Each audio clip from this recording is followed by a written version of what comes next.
31শে December কি হতে চলেছে এ নিয়ে সামাজিক যোগাযোগ মাধ্যম ফেসবুক সয়লাভ অনেকেই কমেন্ট বক্সেও জানতে চাইছেন বিস্তারিত। শেষ পর্যন্ত বৈষম্য বিরোধী ছাত্র আন্দোলন জরুরি সংবাদ সম্মেলন করে জানিয়েছে বিস্তারিত। রোববার দুপুরে জরুরি এই সংবাদ সম্মেলন হয় রাজধানীর বাংলা মোটরে। এতে বক্তব্য দেন বৈষম্য বিরোধী ছাত্র আন্দোলনের কয়েকজন আহ্বায়ক। হাসনাত আব্দুল্লাহ বলেন, জুলাই বিপ্লবের ঘোষণাপত্র 5 আগস্ট না হওয়ার কারণে বিদেশে বসে ষড়যন্ত্র করেই যাচ্ছে ফ্যাসিস্টরা। এটি গণ অভ্যুত্থানের লেজিটিমেসিকে প্রশ্নবিদ্ধ করছে। গণ অভ্যুত্থানকে ঘিরে মানুষের যে আকাঙ্ক্ষা সৃষ্টি হয়েছে এবং 72-এর সংবিধান যে মানুষ প্রত্যাখ্যান করেছে তার একটি দালিলিক প্রমাণ হিসেবে 31 ডিসেম্বর জাতির সামনে মুজিববাদী 72-এর সংবিধানের কবর রচিত হবে।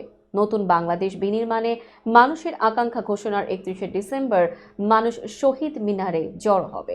বৈষম্য বিরোধী ছাত্র আন্দোলনের মুখ্য সংগঠক আব্দুল হান্নান মাসুদ বলেন, শহীদের পরিবারের লোকজন ছাড়াও সব রাজনৈতিক দল ও গণ অভ্যুত্থানের পক্ষের সব শ্রেণী পেশার মানুষ 31শে ডিসেম্বর শহীদ মিনারে জড়ো হবে। নাৎসিবাদী সংগঠন হিসেবে আওয়ামী লীগকে অপ্রাসঙ্গিক ঘোষণা করে নতুন বাংলাদেশ বিনির্মাণে গণমানুষের আকাঙ্ক্ষা ঘোষণা করা হবে। তিনি আরও বলেন, এরই মধ্যে ঘোষণাপত্রের খসড়া বিভিন্ন রাজনৈতিক দলগুলোকে পাঠানো হয়েছে। সবাইকে সঙ্গে নিয়ে 31 ডিসেম্বর ঘোষণাপত্র পাঠ করা হবে।